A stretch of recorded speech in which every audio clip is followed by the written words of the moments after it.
Hey, welcome back. Another day, another vlog. Good to have you back.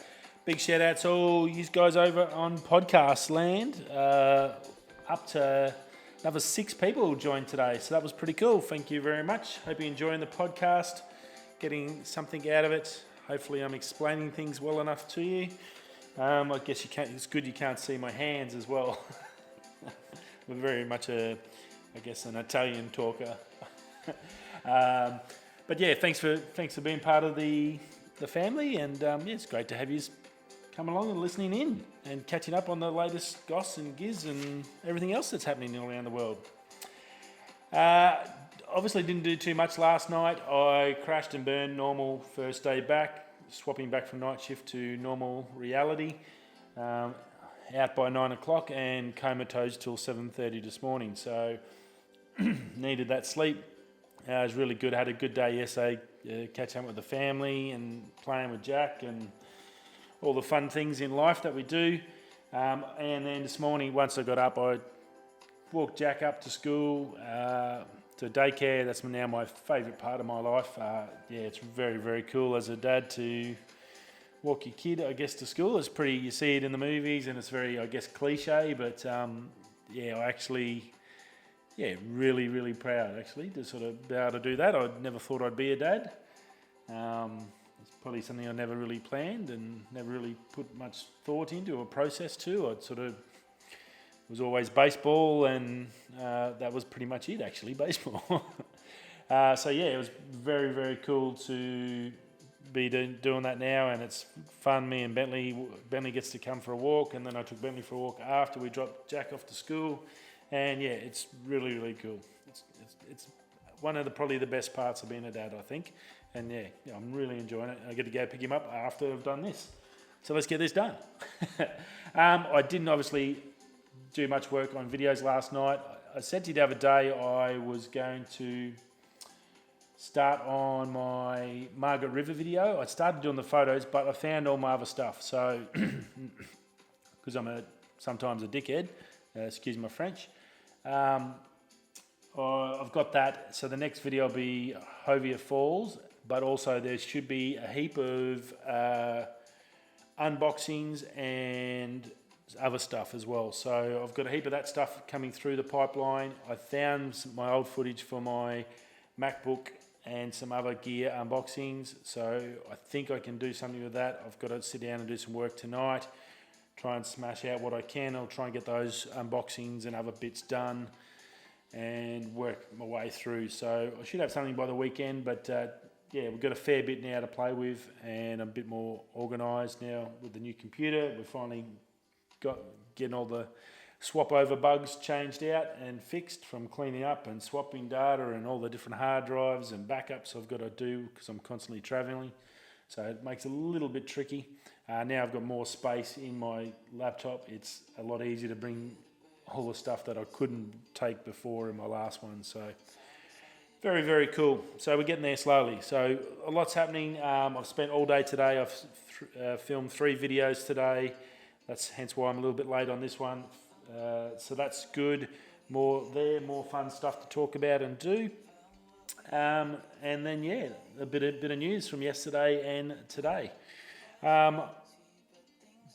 Biggest probably news, which I think is pretty darn cool. Chevy, we know in Australia it's always been Hiluxes, Land Cruisers, you get the Navaras and stuff like that, and the Fords as well, the Rangers.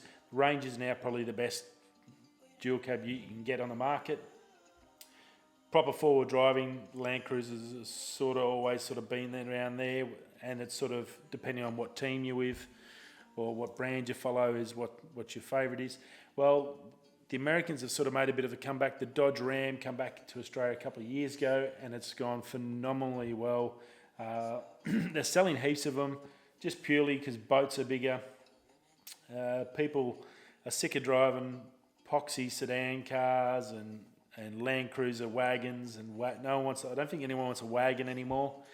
When you can have a ute with a twin cab and carry the same people as your wagon normally did, and still put stuff in the back and do some work with it. So I think the days of wagons are pretty much gone. You've seen the station wagons sort of disappear from normal sedan cars, and I think now the off-road side and the work side, you're not going to see too many more wagons. I think they're all going to convert.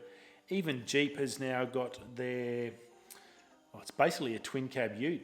They call it a Gladiator, I think they call it. So they've got that. So it's that twin cab and a ute in one, which seems to be it encompasses everything everyone needs or wants all in one. You can carry people, go out to town and carry your mates or your family and whatever. And you can also do work and chuck stuff in the back and tow stuff.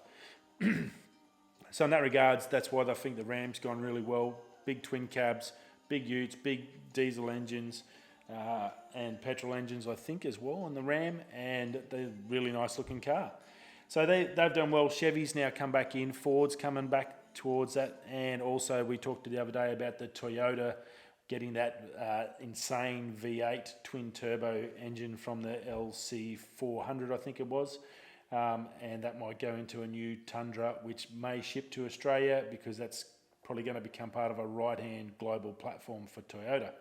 Well, today, through the motoring mags, Chevy Silverado looks like it's going to have its own supercharged version of the Silverado. So what that means is that 6.2 litre V8 that's normally aspirated, currently putting out 313 kilowatts, 624 newton meters of torque. Well, Walkinshaw, which is the people that are taking over HSV, or they own HSV, and are taking over Holden as such. Now they're sort of walking away from that. They're looking at possibly, with the imports, given an option to put a supercharge. They're guns at superchargers. They know what they're doing, so it's going to be a fantastic engine. I can guarantee you that. So the figures they're looking at, and these are obviously, this is just rumours at the moment, nothing 100% confirmed, but there's talks about this, and that's always good enough for us as an Aussie to have that dream of a supercharged big V8 ute. So looking at possibly a 500 kilowatt, 850 newton meters of torque, which is just insane, and it's cost about an extra 35 grand on top. That's Australian. I think the Silverado's around about 115 to start with, so you're looking around 150, maybe 150 to 160. I think it'd be fairly about right. Which A is good, B, because the F-150 current import is nearly 200 grand for the top of the range, so that might then get a bit more fight to drop their prices and bring it back to a reasonable level. The more that are coming, the more that are sold, obviously will decrease the price as well for everyone else to have a crack.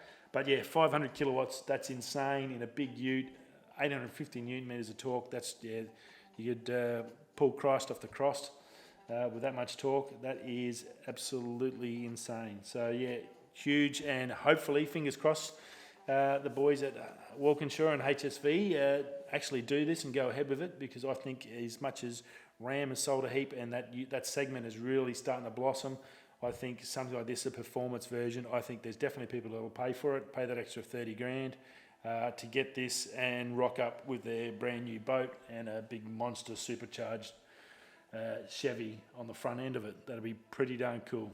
Maybe there might be one of these next year at the Barra Classic. Never know. Rightio, Tik Tok. It got banned in India last week due to security reasons. Talks now underway, and looks like the rumours are saying that it could get banned in Australia as well. Again, those security reasons. A lot of the talk from TikTok with India was the fact that their relationship with China was pretty poor. Well, China came back and said basically, no, it's nothing to do with us not talking to China. It's more so the fact that in the back doors of this app is security concerns where people can get your data. So we've talked multiple times about these apps and common apps. That Face one, which was a Russian one where they could steal your data.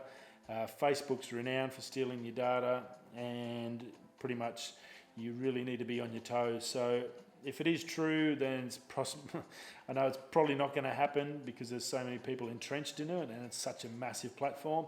either TikTok's going to have to do something about it, which I think they really should be looking at this now and get on the front foot, come out, go through the whole systems and make sure it's tickety-boo, and then put that out and show everyone that they've done the right thing.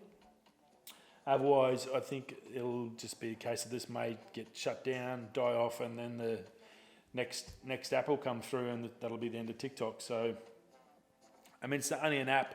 It's be pretty easy to simulate or create something similar, I guess. But you've got to do it right, and it is a bit of a concern if they are stealing your data. Data's money. It's huge business across the planet. So yeah, they're making a packet out. That's how Facebook, between advertising and your data, that's how Facebook makes a lot of their money. And you know how much money they make. So you can imagine what these apps are making off your data. So just be aware. It's just something I guess you need to understand. And if you got nothing, it's not about something to hide. It's more the fact that it's telling businesses what you're doing, when you do it, what you buy, stuff like that. So that's the sort of stuff. It's not more they're spying on you. It can be stealing data, is getting your habits, your spending habits, stuff like that. So businesses, that's good English. Businesses can sort of, I guess, narrow down what they need to aim their selling things to, so they can sell directly to you. You've seen the Google ads where you go search for something, and then for the next 5 days, every ad is that thing that you looked at, which drives me nuts. That's scary, and that's what they're basically doing. So, Halle Berry. This is a very interesting one, and I guess nowadays I chucked it in there. Obviously, diversity. We've got the Black Lives Matter movement. There's a lot of social things happening at the moment, even in the middle of this COVID crisis. The minority groups and people that feel like they need to have their say are really stepping up at the moment. And Halle Berry, who was penciled in to do a transgender role, has stepped away from it and put her reasoning as apparently she got online onto either Twitter or whatever and asked for some advice on how she should approach this role, and how, doing the right thing, doing the research. I want to do this right, so I'll ask the people that know, gone to a few groups, and basically the feedback she got was, well, you shouldn't be doing, you're not one of us, which is a little bit disappointing and sad. And I guess what the groups are saying is, well, people that aren't of that type shouldn't be playing it, and that's fine if you don't want to get your message out. My only thing with this is, I can say, and I agree with what they're trying to say, and I understand that, but if you want to sell tickets to a movie, you need a star. For example, what can I say? Say if Ocean's 11 had 11 no-name actors in it that were just there to suit their demographic, the movie wouldn't have been a success. There's a reason why actors, and certain actors, A-list actors is probably the appropriate, A-list actors get paid so much because they're bloody good actors. They can make you feel emotion while you're sitting in a chair watching them pretend to be someone else. They can make you feel emotion, make you cry, make you smile, make you laugh. That is their job. If you want that certain demographic in there, yes, you can have it, but it's going to be tricky to find someone that's going to be of that level. Especially, I mean, in this, I guess it's the dawn of this new age and this thing. So, not a lot of people maybe have come out as such and found that sort of pathway. So, or found that where they sit. So, I guess until a lot more of that happens, you're not going to maybe have those actors that are comfortable to say that they're part of that group too.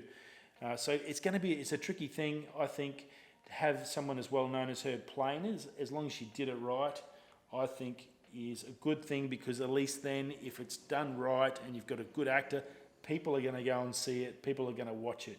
If it's got a no name in there, it's probably going to be straight to video, no one's ever going to see it except for the people that already know about it and are living that life, so it's really not going to change opinions on normal people. I hope that makes sense. I think so. I'm trying to word that right. I didn't want to offend anyone, but I think that's sort of my opinion. I understand what they're trying to say, but if you're trying to get a voice across, sometimes you've got to give. Sometimes you've got to lose to win. I know that. That's something I understand. Sometimes you've got to, in order for you to get where you need to go, you've got to sacrifice something. And everything I've done in my baseball career, it's all about sacrifice. You won't get you won't win anything without sacrificing something. You don't make any money from the mines unless you give up your life for 3 weeks out of 4, or 2 weeks out of 3. I've got to give up my family life and see my son grow, and so I can go to the mines and earn money to pay bills. I've sacrificed that part of my life to make sure that my family's comfortable. And the same thing, I think that same thing is what I mean. So you need to sacrifice. Yeah, it's not, Halle Berry may not be transgender and it's not entirely 100% awesome, but she's a big star. She's going to get out there and she's going to do it to the best of her ability, and everyone wants to see her. So they're going to watch it, and now your message gets out to everyone. That's probably better. I think that's a better way of saying it. I hope that makes sense. If not, let me know. I think I've got it right. But I think that's fair assumption, and I think that's what I was trying to say anyway. So what can you do? But yeah, I think it's a big thing, and it's happening more and more often, and now into the acting, and I think that's tricky. That's a hard sort of thing if you're going to start knocking back actors, and to have a certain actor of a certain demographic to suit a certain demographic. It's going to be tricky and make the job of the film studios a little bit harder, because people, like, you put I guess the last thing I was saying, you put a Brad Pitt in any movie, I'll go watch it. You put a Tom Cruise, doesn't matter what the movie is, people will go and see Tom Cruise because of who he is and what he does. They know he can act. They know he can do amazing things, and he's an awesome actor. You'll go and watch it. Sean Connery, sort of any of those big stars, you don't even have to know what the movie's about, because you know you're going to go watch it because of them. That's my point, I guess.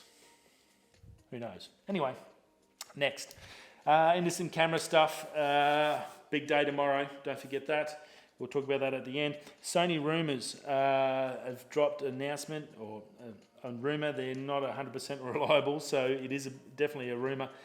Possible 9 million EVF on the new A7 III's, or the A7 III, that new camera that they announced was coming by the end of summer. 9 million EVF. I think that's pretty insane. I think the new Canon R5 is like a 3 million, so that's 3 times. So that's pretty darn insane. I'm not sure what that actually would be compared to, say, like a 8K TV or a 4K TV or whatever. That'd be interesting. I need to do some calculations on that. But yeah, it seems pretty insane at EVF, as long as it's crisp and sharp. And certain cameras have different, better quality ones. So I think, well, I guess what we can do, it's very early on. It's probably the first rumour that's come out about the camera with the specs side. So we'll hear more as that comes out. Nikon with a Z6 and Z7, new models set to come out later this year, and a lot of different stuff on it that if you've just bought one recently or you're looking to buy one this week, don't do it, basically. There's a few things. It's going to have a better battery. I'm not sure about the battery. I haven't heard too many bad things about that, but the new battery's coming out. It's going to have dual X-speed processors in it, so that's pretty good. Extra grunt in there, that's always good. USB powered, 4K 60 for film, dual card slots, huge. No knowledge on if it's going to be dual SD or CF, like the R5 at CFS Express, NSSD or dual CFs. So we're not 100%, but definitely 2 cards, so that's a good starting point. Big one is it's going to have a built-in vertical grip with buttons. So that's why I've got this one here. Like on the 1DX, you can shoot that way, and I can turn, and the 1 series has got it all built in. I've got my buttons and all my controls here, so I can go straight to vertical and then shoot like that. Now, that's going to be on the new Z6 and Z7s by the end of this year. Currently doesn't have it. It's just basically a standard with none of this on. So that is a huge thing for those mirrorless bodies. Massive. Samsung. Big news with the phones. As of next year, like Apple, we've heard the rumours about Apple. Well, now we're hearing about Samsung. No more chargers, earbuds, gone, out. All you'll get is a cable, that USB-C cable, or possibly they may go wireless like Apple is rumoured to be going as of next year. So there was a lot of feedback and a lot of people unhappy or didn't really care. I was one of those ones that didn't care. I've got a power board that I just put my USB cord straight into. I don't even have an external power brick as such, except for when I'm travelling. So to have that is not a massive real loss to have the charger. But yeah, so yeah, no charger and no earbuds. Okay, so that's pretty much, you're gonna have to have your own earbuds if you want them. I think I've got like 3 pairs of the old Apple ones in the drawer that are there for backup in case my wireless ones go flat and I run out of time. But that's about it. Another day. Thursday, big day tomorrow. It's going to be a huge show. Definitely drop by for your Friday. Tonight it starts the Sony. Let me just have a quick look, see if I can't find. I think it's at about 7 o'clock tonight, 7 o'clock to 9 o'clock tonight. See if it's on the Canon Australia website as yet. It has come up on Instagram, about 9 hours to go. Oh no, 3 hours. New game is about to begin, 3 hours, 51 minutes, so 4 hours from now. So 8 o'clock tonight, that's pretty much going to be tickety-boo. 8 o'clock, live stream will happen. I'm assuming it's through YouTube. Check with your Canon, check with everything. The big night, the big day. We've been waiting for this for months and months, since about February, March, I think, when the R5 first got announced with that massive 8K resolution. The game is over. This is all the fun's begin, and now we get to see actually what it's all about, what's actually true, what's not true, and I'll bring it all to you again tomorrow for the end of the week show. Thanks for stopping by. Have a safe evening, and I'll catch you soon. Bye. Someone's calling me. Gotta go. That way, or that way. Ciao.